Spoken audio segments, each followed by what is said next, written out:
जय हिंद साथियों, मैं समीना कोसर एक बार फिर से सोशल मीडिया के प्लेटफॉर्म से आप सभी के साथ जुड़ चुकी हूँ। आज 17 सितंबर जो है वो नेशनल अनएम्प्लॉयमेंट डे के नाम से जाना जाता है। वो इसलिए क्योंकि आज के दिन हमारे देश के प्रधानमंत्री नरेंद्र मोदी जी का जन्म दिवस है। नरेंद्र मोदी जी के इस अवसर पर जो है मैं आप सभी को ये बताना चाहती हूँ, बहुत ही ऐसे इन्वर्टेड कॉमास में मैं ये बताना चाहती हूँ कि अनएम्प्लॉयमेंट दिन क्यों माना जाता है, क्योंकि ये वो ऐसे प्रधानमंत्री हैं जिनकी मौजूदगी में सबसे ज़्यादा युवा जो है वो पीड़ित हुआ है। हमारे यहाँ पूरे हिंदुस्तान में अगर हम देखें तो युवा की सबसे ज़्यादा जो है अनएम्प्लॉयमेंट की वजह से एक्सप्लॉयटेशन की गई है। नौकरियों का जुमला दिया गया, लेकिन नौकरियां जो है हमारे युवाओं तक नहीं पहुंची। हमारा युवा जो है वो सड़कों पे रहा।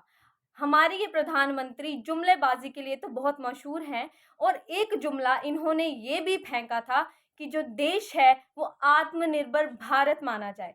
क्यों? क्योंकि ये हमारे युवाओं को नौकरी देने में नाकामयाब हुए, इसीलिए आत्मनिर्भर भारत जो है वो ये कहते हैं। हमारा युवा जो है इतना पढ़ा लिखा होके, पीएचडी युवा होके 4th क्लास की पोस्टों पे जो है वो बैठा हुआ है।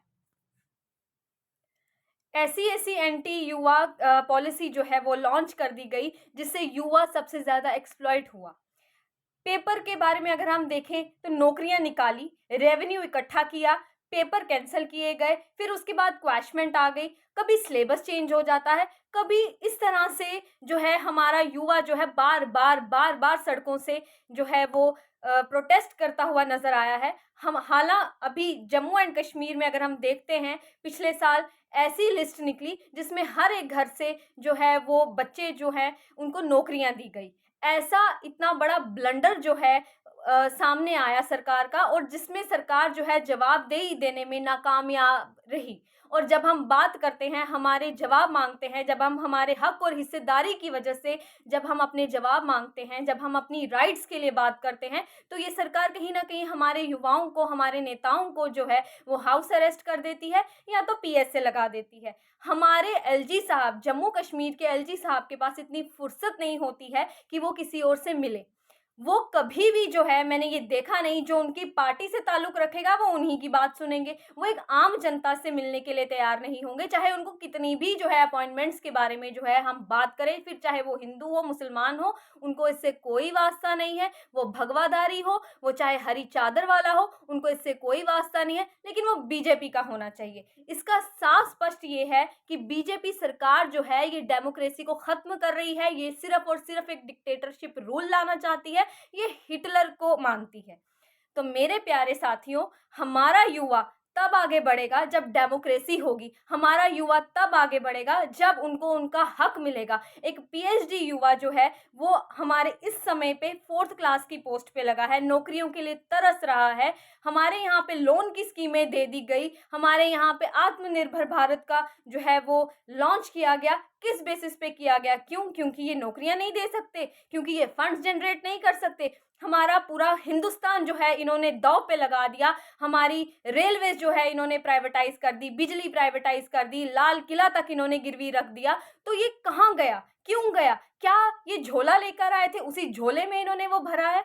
ये सवाल जो है हमारे देश का युवा पूछता है। आज प्रधानमंत्री के जन्मदिन पे जो है ये देश का युवा पूछता है, जहाँ पे देश का युवा बोल रहा है, बार बार गुहार लगा रहा है, लेकिन उनको चुप कराने की जो है साजिश रची जा रही है। बीच में तो ऐसा भी हुआ था कि जो भी इंसान आवाज उठाएगा वो कहीं ना कहीं नौकरी के लिए सक्षम नहीं माना जाएगा। मेरे देश का युवा जो है सड़कों पे है, फ्रस्ट्रेट है, डिप्रेशन में है, उसका जिम्मेदार सिर्फ और सिर्फ जो है ये मोदी सरकार है, क्योंकि ये युवावादी सरकार है। ये युवा से जितना ज्यादा जो है हमारा युवा इसमें पीड़ित रहा है, ये युवा पीड़ित सरकार है। ये 2014 से लेकर 2023 आ गया, अभी तक हमारा देश का जो युवा है वो खुश नहीं है। क्यों? क्योंकि उनको नौकरी नहीं है। क्योंकि उनको खाने के लिए रोटी नहीं है, वो सड़कों पे जो है वो लाचार घूम रहा है। नौकरी उसी को जो चुप करके रहेगा, जो अपने राइट्स के लिए नहीं बोलेगा, जो हमारे फंडामेंटल राइट्स जो कॉन्स्टिट्यूशन भीमराव अंबेडकर जी के द्वारा हम तक पहुँचाए गए, वो उन पे अगर फॉलो नहीं करेगा, लेकिन सिर्फ़ और सिर्फ़ एक मोदी जी की किताब को रटेगा, मोदी नाम को रटेगा, नौकरी सिर्फ़ उसे मिलेगी और सभी जो है घर-बार उसी का चलेगा। तो मेरे प्यारे भाइयों-बहनों, आओ मिलके जो है हम अपनी आवाज़ को बुलंद करें इस युवा पीड़ित सरकार के खिलाफ। शुक्रिया।